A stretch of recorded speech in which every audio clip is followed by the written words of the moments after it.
Hello everyone, कैसे हैं आप सब लोग। मैं भी बिल्कुल ठीक हूँ अल्हम्दुलिल्लाह। आज हम बात करेंगे टीडी सिरप के बारे में, uses, benefits and side effects के बारे में, और ये किन चीज़ों में इस्तेमाल होता है, ये कब कब ले सकते हैं। चलें तो वीडियो को स्टार्ट करते हैं।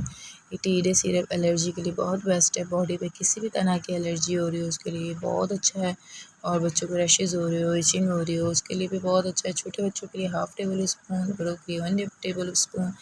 और जिस्म पे किसी चीज़ की मकड़ी का काटना या किसी तरह की भी एलर्जी हो जाए और सही नहीं हो रही हो तो आप इसका इस्तेमाल ज़रूर करें। मैंने भी ये यूज़ किया है और ये बहुत अच्छा है, और आपको कहीं से भी परचेज़ कर सकते हैं। ये दवागो मेडिकल, बहुत रीज़नेबल प्राइस है, 150। और ये बहुत अच्छा सिरप है, और सबसे ज़्यादा कि ये हर चीज़ के लिए है, इचिंग वगैरह, एलर्जी के लिए। अगर आपको मेरा चैनल अच्छा लगा हो तो लाइक और सब्सक्राइब कर देगा। Thank you. अल्लाह हाफ़िज़।